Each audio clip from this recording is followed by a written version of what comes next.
पूर्णमुदच्यते पूर्णस्य पूर्णमादाय पूर्णमेवावशिष्यते। ओम शांति शांति शांति। श्री सद्गुरुदेव की जय। आत्मस्वरूप स्वामीजी આજના યજમાન શ્રી સંસ્થાના ટ્રસ્ટીઓ અને સભાસદો, આપ સૌમાં વસી રહેલા એકના એક પરમાત્માને કોટી કોટી પ્રણામ, કોટી કોટી પ્રણામ.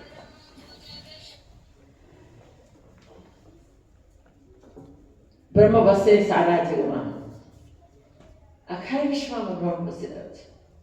એટલે વિશ્વ છે એ બ્રહ્મ છે. બ્રહ્મ વિશ્વરૂપ બની ગયો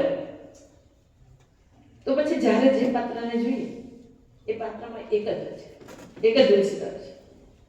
હા, મન બુદ્ધિના ખેલ જુદા જુદા હોઈ શકે, મન બુદ્ધિથી વ્યવહારો જુદા જુદા હોઈ શકે, અને મન બુદ્ધિ જેવું નક્કી કરે એવું ઇન્દ્રિયો કામ કરે.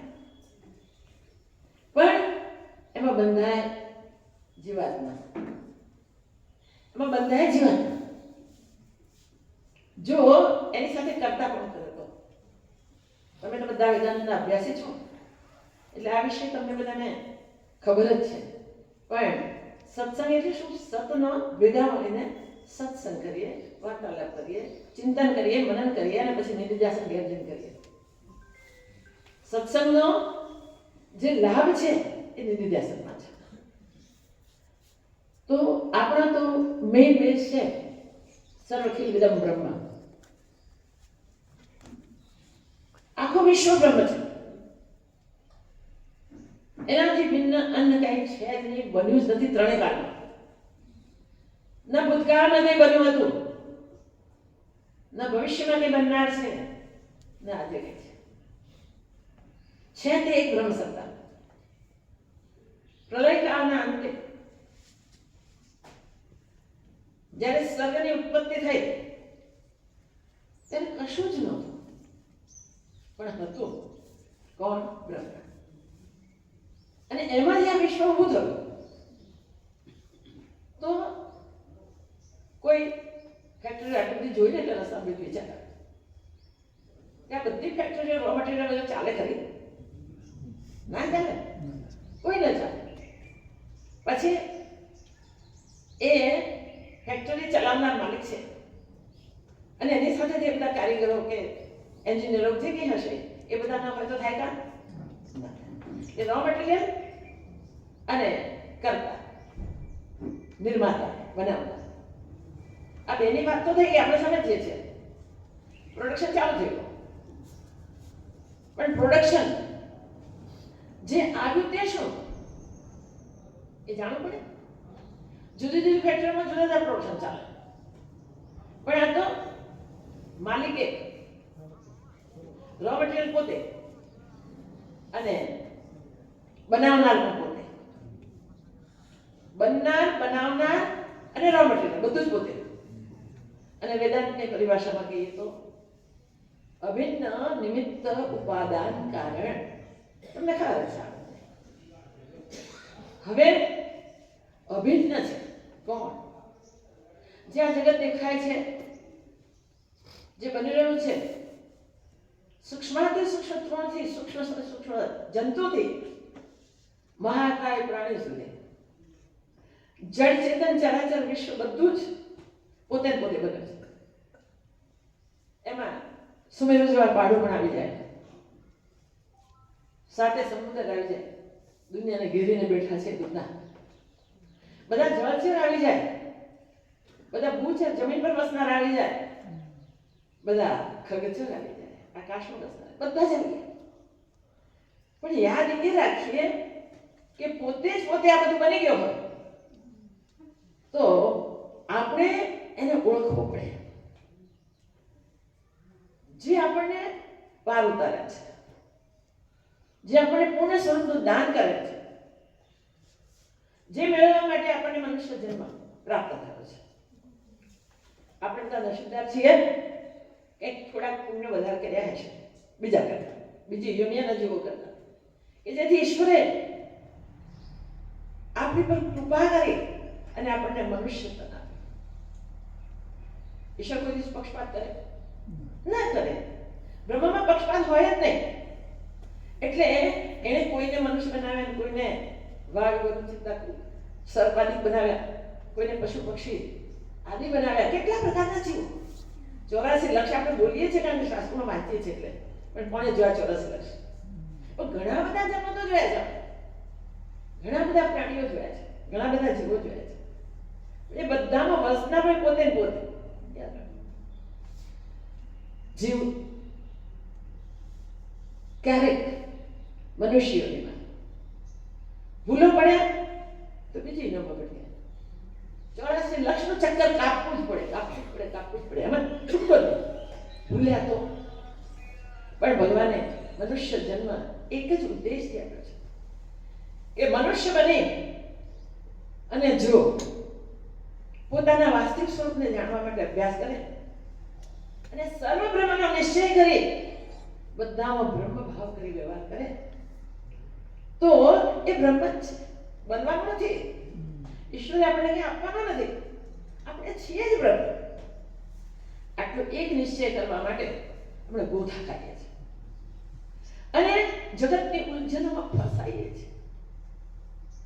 આપણે ઉલઝી જતા હોઈએ છીએ, અંગત વ્યવહારમાં ઉલઝતા હોઈએ, આપણે સ્નેહી સગા સંબંધીના વ્યવહારોમાં ઉલઝતા હોઈએ, આપણે ક્યાંક જાહેર સંસ્થાઓમાં ઉલઝતા હોઈએ. ક્યાંયનું કારણ શું?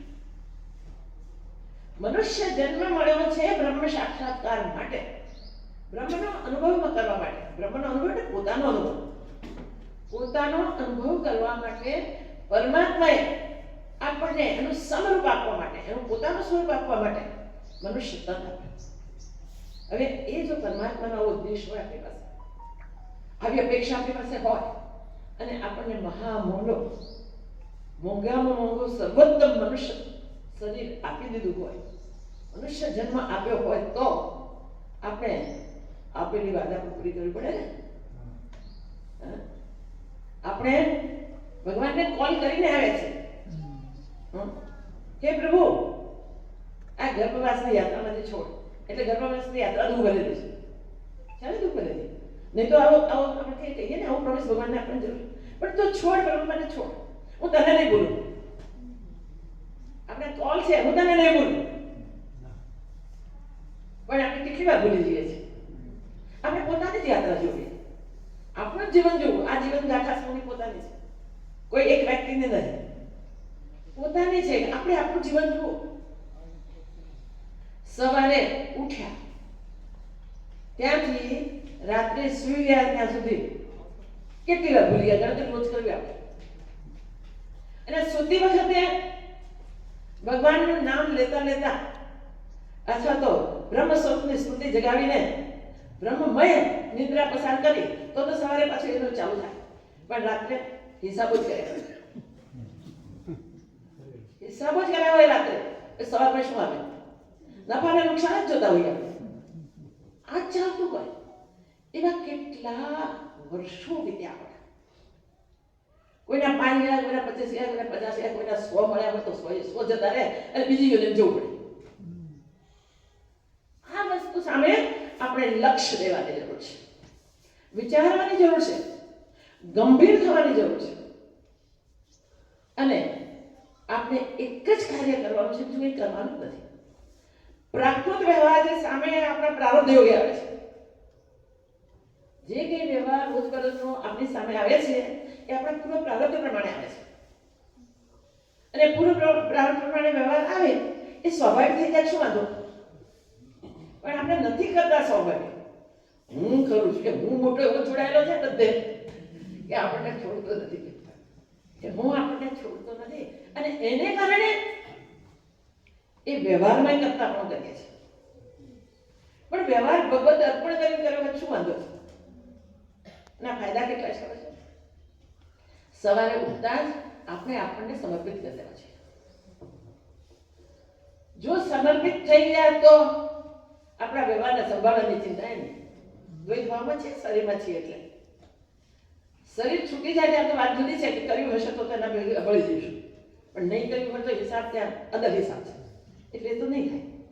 પણ જો સવારે ઉઠ્યા રાત્રિના હિસાબ કરતા કરતા કરતા અને બ્રહ્મભાવમાં રહ્યા તો બીજું કંઈ કરવાની જરૂર જ નથી. સંતો રૂખડિયા સંતો બહુ સરસ કહેલું છે બધે. ક્યાંય કોઈ જગ્યાએ સંસ્કૃતની જરૂર નથી. બીજા વેદાંત શાસ્ત્ર ના આવડે તો એની જરૂર નથી, પણ વેદાંતનો સાર સંતો પાસેથી શીખી લેવો પડે, જાણી લેવો પડે, પછી આપણે અભ્યાસ કરવાનો અને જોવાનું કે જે શાસ્ત્ર કહે છે એ સંતો કહે છે તો સંત વચનથી એને પ્રમાણિત કરી દેવાનું. હા, સંત તો કહે છે, શાસ્ત્ર કહે છે એ જ. એ શું કરે છે તમારે જોવાની જરૂર નથી. સત્સંગમાં આપણે સત્સંગની જરૂર છે, સત્સંગમાંથી સાર લેવાની જરૂર છે અને પછી એ પ્રમાણે આપણે વ્યવહાર કરવાનો છે. હમણાં વ્યવહારની વાત કરીએ અને આપણા વ્યવહારથી જ્યારે આપણે એને પ્રમાણિત કરીએ ત્યારે 100% સાચું. અને તો નક્કી કે જન્મ મરણ નથી. સમજાઈ ગયું? જન્મ મરણ નથી, કારણ કે હું તો બ્રહ્મ છું. મારો જન્મ કેવો, મારું મૃત્યુ કેવો? જન્મ પણ નથી અને મૃત્યુ પણ નથી. હવે જો જન્મ તો મળી ગયો કોઈ ભૂલો કરી એટલે, પણ મૃત્યુ નથી એવું નક્કી કરવું હોય તો મૃત્યુ શરીરનું હોય છે, બ્રહ્મનું મૃત્યુ ના હોય. પાકું થઈ જાય ને. વિચારતા વિચારતા આ વસ્તુ દ્રઢ થઈ જાય અને દ્રઢ થઈ જાય તો હું મરી જઈશ તો એ ભાઈ ના, મને દુઃખ પડશે તો ભાઈ ના, મારું બાબુ છે જતું રહેશે તો ભાઈ ના, ભાઈ કાંઈ જ ન રહે. પુત્ર પરિવાર બધા આખો તમારો પરિવાર બેઠો હશે, પરિવારજનો બેઠા હશે. એ પરિવારજનો તમને જતા રોકી નહીં શકે, બરાબર છે? પણ શરીર તો પડ્યું છે એટલે તમારે ભાગ શું આવ્યું?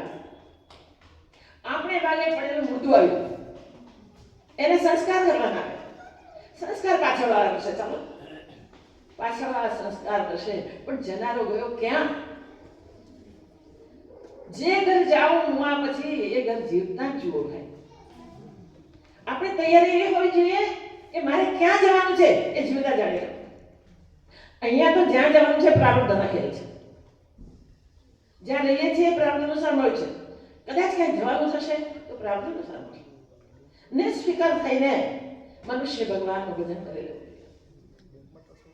પછી એ સાધુ હોય, સંત હોય, ગ્રહસ્થી હોય, યુવા હોય, બાળક હોય, બધા માટે આ એક જ છે. કાર્ય એક જ કે બધું મૂકીને આપણાથી કશું બદલી શકે એમ નથી, આપણે કશું ફેરવી શકીએ એમ નથી. જે પરિસ્થિતિ છે એ પરિસ્થિતિમાંથી પસાર થવાનું છે, પણ પરિસ્થિતિ બદલાઈ જવા મળે છે. પરિસ્થિતિ આજે જે છે તે કાલે નહીં રહે, કાલે હતી તે આજે નથી. તો પરિસ્થિતિનો વિચાર શું કરવો? જે પરિસ્થિતિમાં આપણે છીએ આપણા કર્મ યોગે છીએ, આપણે પ્રારબ્ધ અનુસાર છે અને આગળ પણ જે પ્રમાણે જીવશું એ પ્રારબ્ધ પ્રમાણે જીવશું. એમાંથી તમે જરા રત્તી બહાર ફેરફાર કરી શકતા નથી. फिर चिंता क्यों?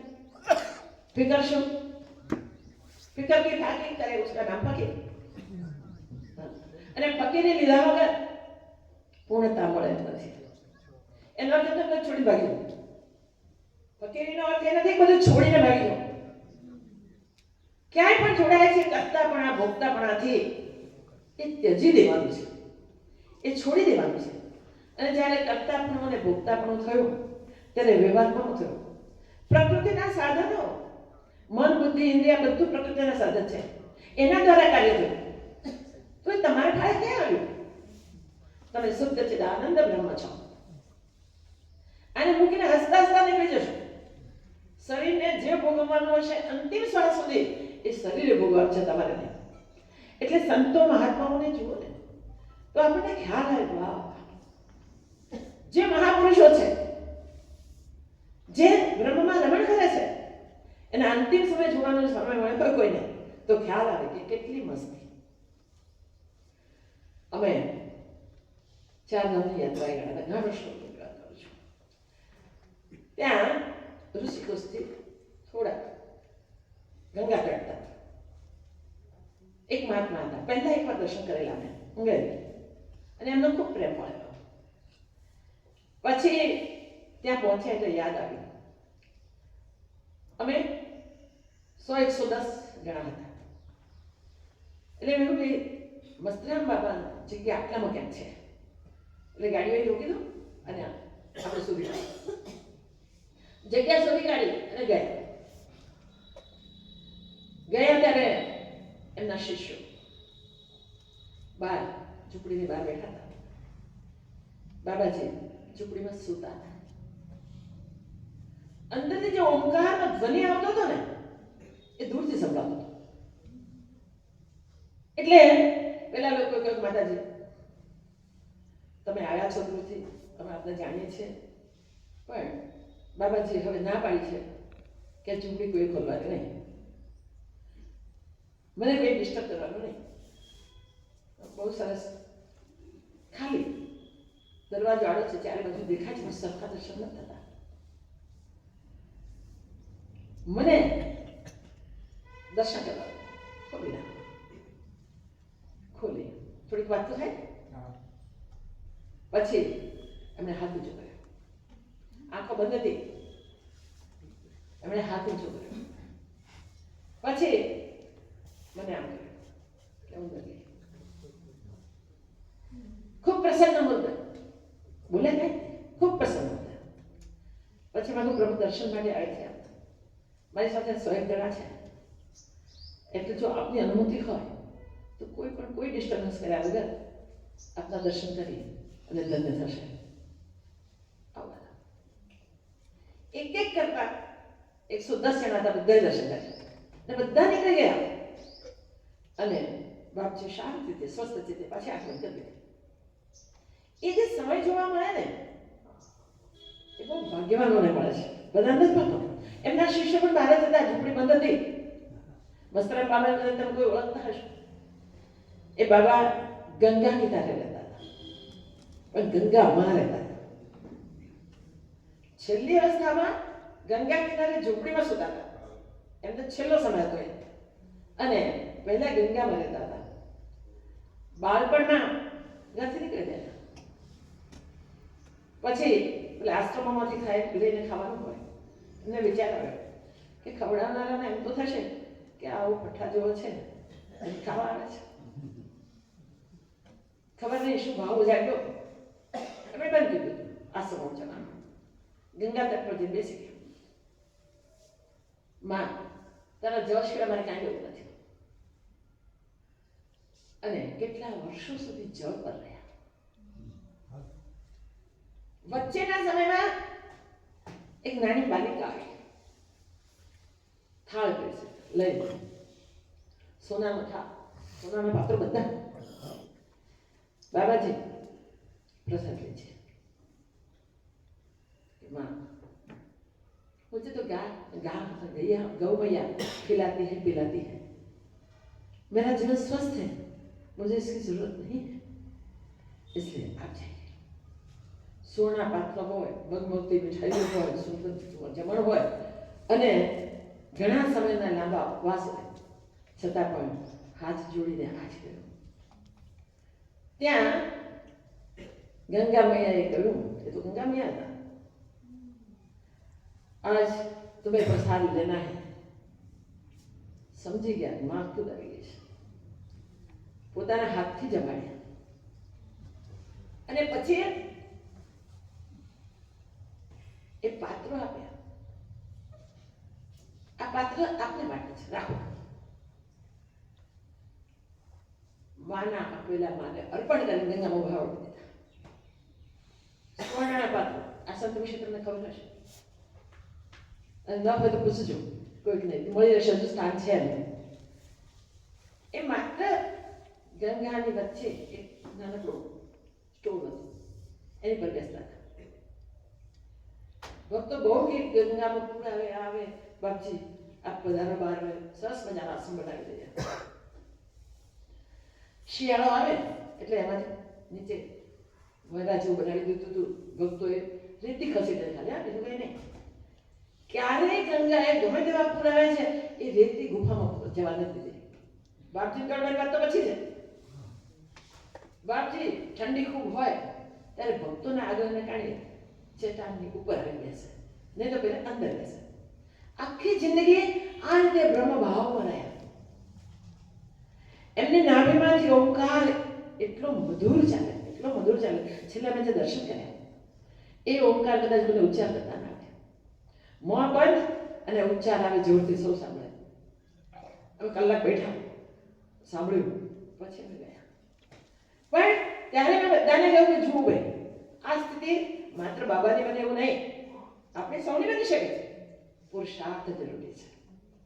અને પુરુષાર્થમાં એક દિવસ આમ જોઈને, એક દિવસ આમ જોઈને, એક દિવસ આમ જોઈને કેન્દ્રમાં ના આવે તો શું થાય? પુરુષાર્થ સફળ ના થાય. જ્યારે લક્ષ્ય નિર્ધારિત કરીને પુરુષાર્થ કરીએ છીએ ત્યારે બ્રહ્માનુભૂતિ મુશ્કેલ નથી. એક ક્ષણમાં, એક ઘડીમાં થાય છે. જો એમાં રહીશું તો ચોક્કસ પામી જઈશું, જન્મમરણ નહીં થાય. પણ બીજું કંઈ કરવા જઈશું તો આ સૌને લાગુ પડે છે, મને પણ લાગુ પડે છે, આ સૌને લાગુ પડે છે. એટલે આપણે શું કરવું એ નક્કી કરવું. કોઈ પણ જગ્યાએ ક્યારે પણ એવી પરિસ્થિતિ આવે કે જે પરિસ્થિતિમાં આપણને કંઈક નુકસાન થઈ જતું હોય એવું લાગે. નુકસાન કોઈ કરી શકતું જ નથી, બીજું બને જ નથી તો કોણ કરે? લાભ ખૂબ થઈ જાય તો લાભ કોઈ કરી શકતું જ નથી, કારણ કે બીજો બન્યો જ નથી. ત્યાં લાભ કે હાનિમાં સમ રહેવું આપણે ફરજ છે. સમત્વમ યોગ ઉચ્ચતે. જો આ સાવધાની આપણી હશે તો જીવન સફળ થશે. અમે મોડા આવે છે વધારે બોલીને ઠીક નથી, એટલે થોડી વારનો સમય કહ્યું એવું નથી. સારું, સમત્વમ યોગ ઉચ્ચતે. હંમેશા લાભ હાનિના તમામ પ્રસંગો જ્યાં ક્યાંક પરાસ્ત થઈ ગયા, પરાજય થયો તોય અને જય થયો તોય સમભાવમાં, બ્રહ્મભાવમાં, સમ એટલે બ્રહ્મભાવ, બધામાં એક સરખો દેખાય. મારા બાબાજી કહેવા કરતા હતા, તમારે નિશ્ચય કરવો છે ને બધામાં બ્રહ્મ છે, બધું બ્રહ્મ છે, એવો નિશ્ચય કરવો હશે તો સૌમાં બ્રહ્મ જુઓ. રોગી હોય, લોભી હોય, ક્રોધી હોય, દુષ્ટ હોય, દુરાચારી હોય, માણસોમાં પહેલા જોવાનો અભ્યાસ કરો અને સાથે સાથે જીવ જંતુથી માંડી અને સંપૂર્ણ વિશ્વમાં બધામાં બ્રહ્મભાવ કરવાનો અભ્યાસ કરો. પોતામાં નહીં હો, યાદ રાખો. તો શું આપણે બ્રહ્મ નથી? પણ જ્યારે સર્વમાં જોઈશું ત્યારે આપણે વધારે શક્તિ જશે. એના માટે આપણે બીજી મહેનત કરવા, વધારે મહેનત કરવાની જરૂર નથી. આપણામાં જ પ્રગટ થઈ જશે. પણ બધે જોઈશું. શરૂઆતમાં આ અભ્યાસ વાતમાં તો સરળ લાગે છે, પણ અઘરો છે. અઘરો છે. રામ રામ કરતા હો અને વખતે કોઈક આવે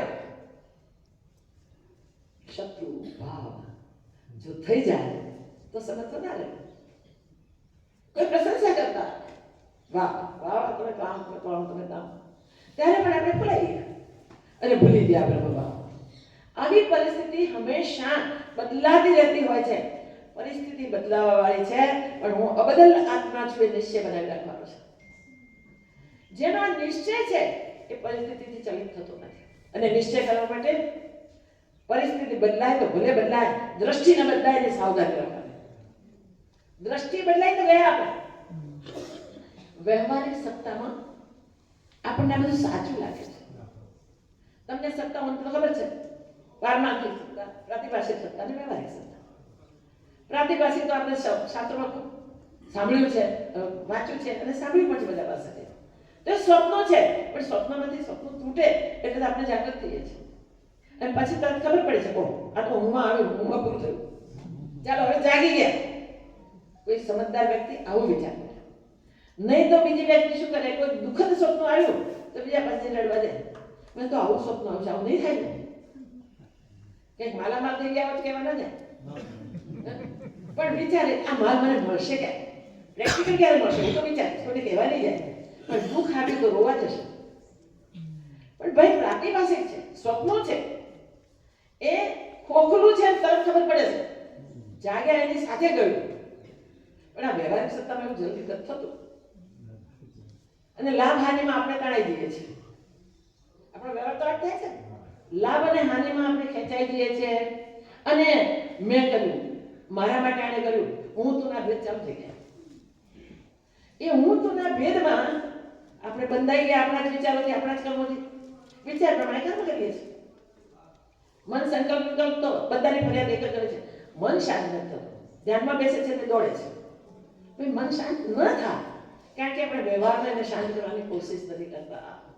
ન જોઈતા કેટલા વિચારો કરીએ છીએ, કામ વગર વિચાર કરીએ. ત્રીજી વ્યક્તિના, ચોથી વ્યક્તિના, અરે 5મી 10મી 11મી વ્યક્તિના પણ વિચાર કરીએ.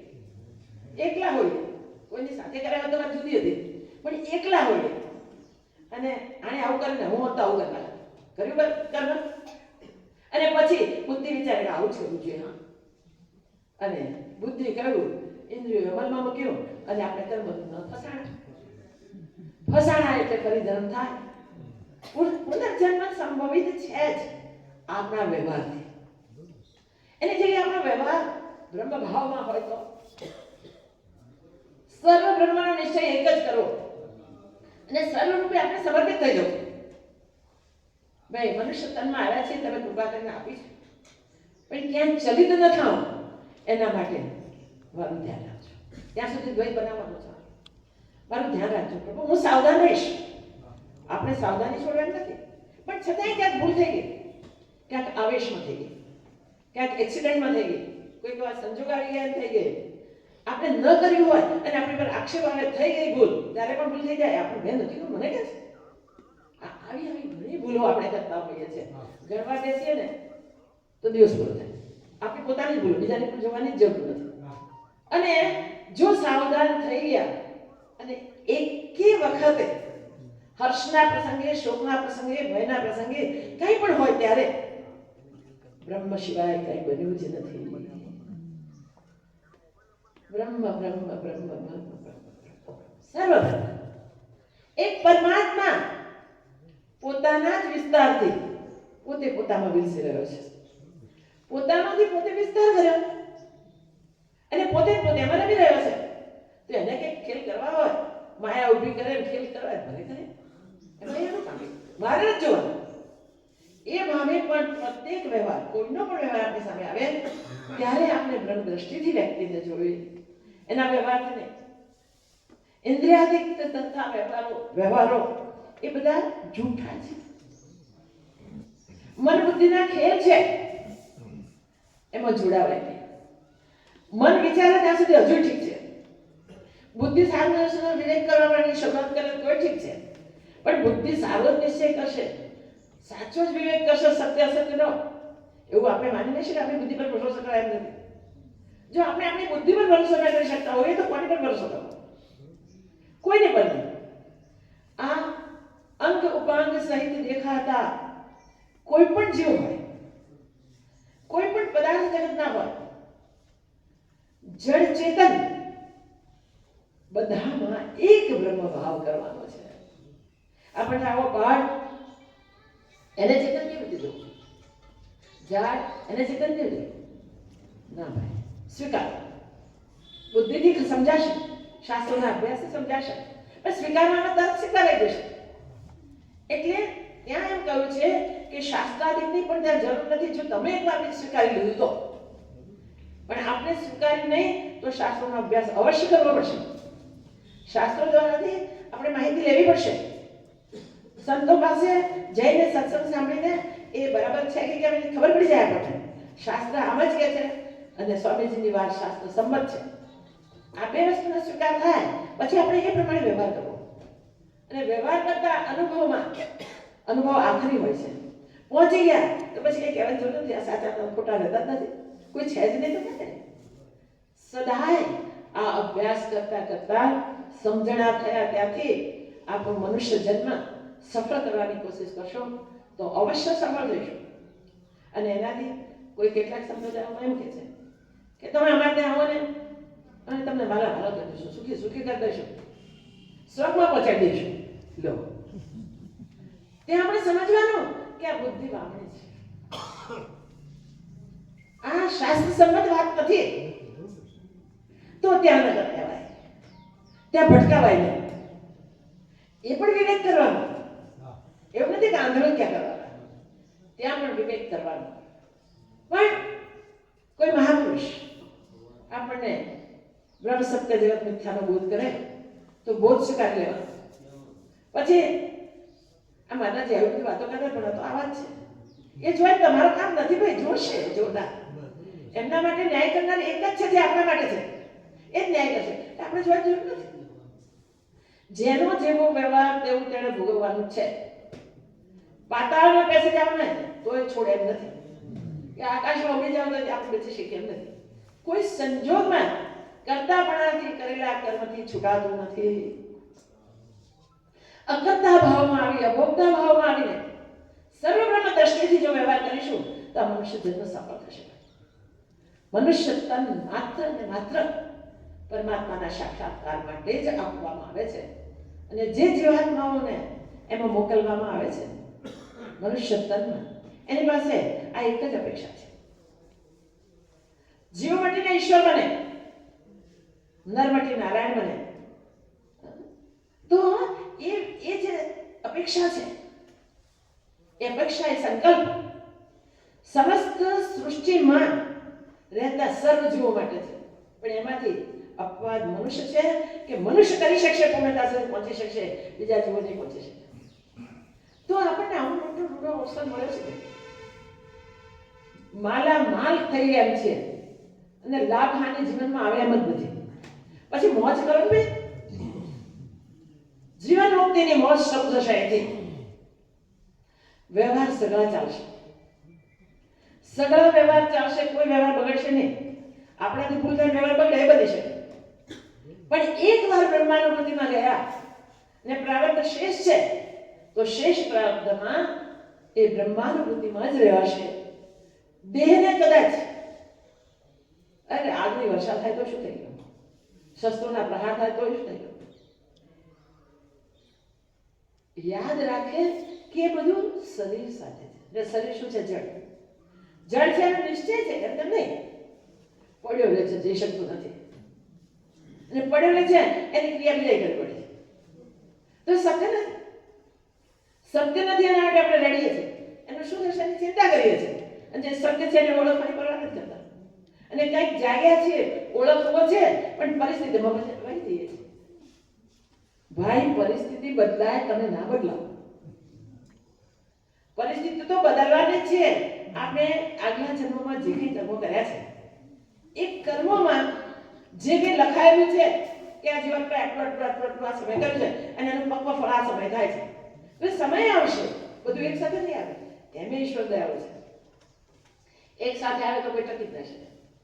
એટલે સમયે સમયે એના કર્મના હિસાબ થતા જાય છે અને હિસાબ પ્રમાણે ફળ આવતું જાય છે. આપણે ચિંતા નથી કરવાની. જે કંઈ આવશે એ મારું કરેલું છે, મારા પણાથી કરેલું છે. પણ હવે એવું નથી, મારા પણ ક્યાં સુધી કરતો રહીશ, ક્યાં સુધી આ ગોથા ખાતો રહીશ? નથી કરતો. આ બધું જ બ્રહ્મ છે, સર્વત્ર સર્વમાં સદાકાળ સર્વરૂપે એક બ્રહ્મ છે. બસ આટલો એક જ નિર્ધાર કરો કે ભાઈ સાધનામાં કંઈ મજૂરી નથી. ભાઈ શૈલામાં શૈલીઓ તો સાધના છે, એમાં થોડી અકડ પકડો છે ને આપણે છોડવી પડે, માન્યતાઓ છોડવી પડે. જે માન્યતા છોડીને બ્રહ્મનો સ્વીકાર કરે છે, પરમાત્માનો સ્વીકાર કરે છે અને પરમાત્માને સમર્પિત થઈ જાય છે, સમર્પિત થઈને બાકીનું શેષ જીવન જીવે છે, એ પોતાના બ્રહ્મ સ્વરૂપને, આત્મ સ્વરૂપને આ જ જીવનમાં પામે છે અને પછી એની મોજ પણ લે છે. જીવન મુક્તિને, જીવન મુક્તિમાં મોજ જ મોજ છે. જનક મહારાજ અભ્યાસ કરતા હતા ત્યારે પેલો સિદ્ધોનો સંવાદ સાંભળ્યો એમના પોતાના બગીચામાં, તમને ખબર જ હશે. અને પછી આવી ગયા, આવીને મહેલમાં ઉપર જઈને બેસી ગયા હતા, બધું છોડી દીધું. આ તો કશું રાખવા જેવું કે જવાબ નથી તો એમને શું કામ જોડાવું છે. પણ પછી સમય પ્રમાણે પેલી પરિચારિકાઓ આવે, મહારાજ સ્નાન કરો, જળ છઠ્ઠા થાય છે, મહારાજ ભોજનશાળામાં ભોજન તૈયાર છે, પ્રસાદ તૈયાર છે, પૂજાનું બધું તૈયાર છે. બધી વાતો કરે, સાંભળ્યા કરે, એમ તરફ ધ્યાન નથી. પણ એમને એક વિચાર એવો થયો કે કરવું તો પડશું, ન કરવું તો પડશું, શું કે પડે છે? આત્મવિચારનું પરિણામ આ આવે. આખી કથા કરાયું નથી પણ શોર્ટમાં આત્મવિચાર વિચારનો ફળ શું થાય છે? જે આત્મવિચાર કરે છે, બ્રહ્મ વિચાર કરે છે, એનું ફળ છે કે જનક વિદેહી થઈ ગયા, જીવન જીવતા જીવતા શરીર વગરના થઈ ગયા. મૃત્યુ તો આવ્યું નતું શરીર, પણ મૃત્યુથી અલગ થઈ ગયા, મૃત્યુથી પર થઈ ગયા, અને જે મસ્તીથી એ જીવ્યા એમાં કેટલાને આપણે બોધ કર્યો. પણ વિનમ્રતા કેવી? અષ્ટાવક્રજી મહારાજ પાસે ગયા ત્યારે કથમ વૈરાગ્યમ અવાપ્નોતિ, કથમ મુક્તિ ભવિષ્યતિ. કેટલી સુંદર વાત કરે છે. તો કથમ જ્ઞાનમ પ્રાપ્ત અવાપ્નોતિ, કથમ મુક્તિ ભવિષ્યતિ, કથમ વૈરાગ્યમ ચ પ્રાપ્ત. જે પહેલું વાક્ય કહ્યું ને છેલ્લું એ છે. તો વૈરાગ્ય કેવી રીતે પ્રાપ્ત થાય? જ્યારે ગુરુ પાસે ગયા ત્યારે આ વસ્તુ પોતાની પાસે લઈને ગયા હતા. એક જ્ઞાન કેવી રીતે પ્રાપ્ત થાય? એ જ્ઞાન પ્રાપ્ત કરવાની જિજ્ઞાસા લઈને ગયા હતા. મુક્તિ પ્રાપ્ત કરીને તત્પરતા લઈને ગયા હતા. મુક્તિ આજે મળવાની નથી, મને ખબર છે, આપણી પાસે ચણમાં આવે છે, પણ ભવિષ્યમાં મને મળે તો કેવી રીતે મળે બતાવો. અને મુક્તિ અને જ્ઞાન એ બંને વૈરાગ્ય વગર ના મળે. તો કેવી રીતે વૈરાગ્ય પ્રાપ્ત થાય? પ્રભુને કથમ ચ વૈરાગ્યમ પ્રાપ્ત, કેવી રીતે વૈરાગ્ય પ્રાપ્ત થાય? આવી જિજ્ઞાસા લઈને સંતોના શરણમાં જવાનું, આવી જ્ઞાન પ્રાપ્તિની ઉત્કંઠા લઈને જવાનું, મુક્તિ અવશ્યભાવી છે એવું સમજીને જવાનું, અને એ માટે સમસ્ત સંસારનું વૈરાગ્ય કરવાનું. જૂઠું છે આ આપણા મકાનોની રહેતા હોઈએ તો સાચા છે, આપણી હયાતીમાં જતા રહે અને આપણી હયાતી પછી જતા રહે, જવાબ નાશન છે. તો નાશન છે એની ફિકર કરી છે આપણે નથી કરતા. આ ઘર જ છે ભાઈ, એક પ્રકાર એ ઘરમાં આપણે રહ્યા છીએ અને નાશન છે આપણે જાણી લીધું છે. તો હવે આવા બંધનોમાં નથી જવું, વારંવાર જુદા જુદા શરીરોમાં નથી ભટકવું. તો શું પૂછીએ કે મુક્ત કેવી રીતે થવાય? જ્ઞાન પ્રાપ્ત થાય, મુક્તિ થાય તો જ્ઞાન કેવી રીતે પ્રાપ્ત થશે? અને બેનું સાધનનું કારણ છે વૈરાગ્ય. વૈરાગ્ય કેવી રીતે મળશે? એ માર્ગદર્શન કોણ કરશે? સંતો, શાસ્ત્રો. તો શાસ્ત્રો અને સંતો પ્રમાણે આપણે જીવતા શીખવાનું. આપણે આપણા બુદ્ધિના ત્રાજવે આપણે ઝૂકીએ તો શાસ્ત્રોને અર્થનોરથ કરી દઈએ અને સંતોને કંઈક ભૂલી જઈએ, બીજી રીતે જોઈએ, દ્રષ્ટિ બદલાઈ જાય.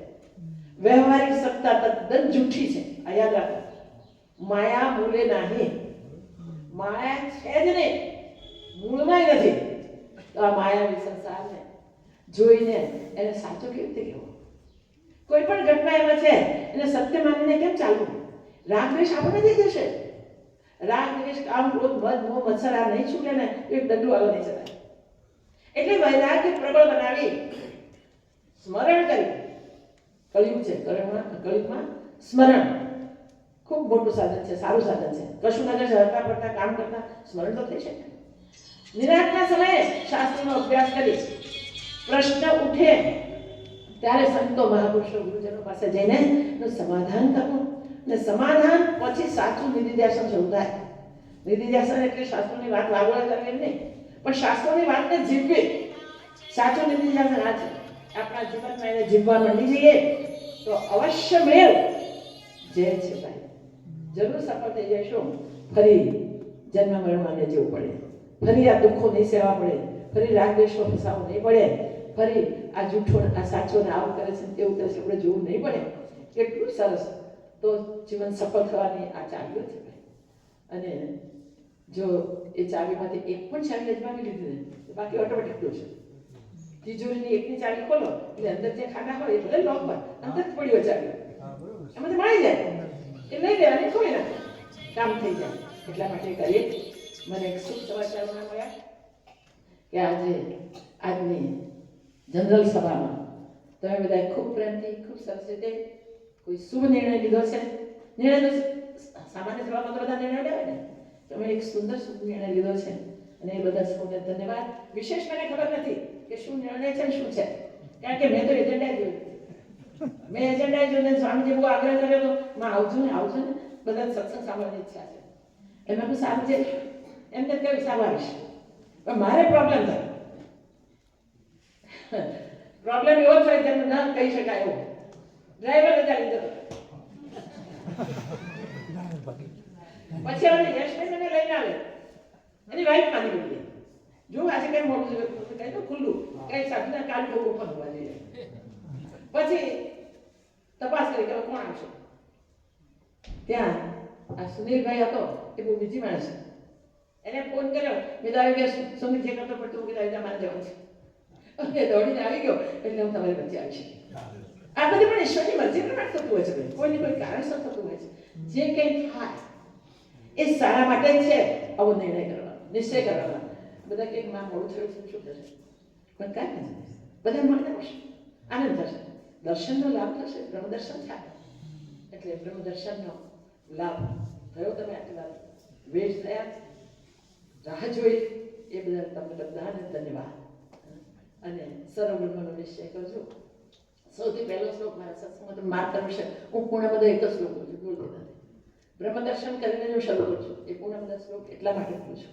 મેં તમને બધા ખબર છે મારે વિશેષ કહેવાની જરૂર નથી એક બ્રહ્મ વિરસી રહ્યો છે પૂરો અને બ્રહ્મમાંથી બ્રહ્મ ઉપાડી લો તો એની કંઈ ખોટ જવાની નથી ખરું કે નહીં એટલે આપણે બ્રહ્મમાંથી બ્રહ્મ ઉપાડી લો સમુદ્રનું પાણી ઉલેચા કરી જિંદગી પૂરી થઈ જાય તો ખાલી થવાનું છે નથી થવાનો એ તો પરિપૂર્ણ છે બ્રહ્મ સમુદ્રનું દ્રષ્ટાંત જળ છે એટલે કોઈ પણ અગસ્ત જેવા કોઈ આવે ને પી જાય તો ખાલી થઈ જાય પણ આ બ્રહ્મ ખાલી થઈ શકે કોઈ ખાલી કરી શકે નથી એટલે આપણે યાદ રાખીએ પરિપૂર્ણ છે કીડીમાં કીડી જેટલો છે પણ કીડી ભરપૂર બ્રહ્મથી ભરેલી છે અને હાથીમાં હાથી જેવડો છે હાથી પણ ભરપૂર બ્રહ્મથી ભરેલો છે એટલે સંસારના જે પણ દ્રશ્યો જોઈએ જે પદાર્થો જોઈએ એ પૂર્ણ બ્રહ્મ છે એક જ નિશ્ચય રાખી અને આપણા જીવનના પ્રારબ્ધના વ્યવહારો કરીએ સંચિત ઉડી જશે બધા પડી જશે ત્યાં સાવધાની છે આપણી કામ કરતા આપણે બ્રહ્મદર્શન કરી છે સાવધાની છે એટલે એ ભોગવવા નથી પણ જે પ્રારબ્ધ હતું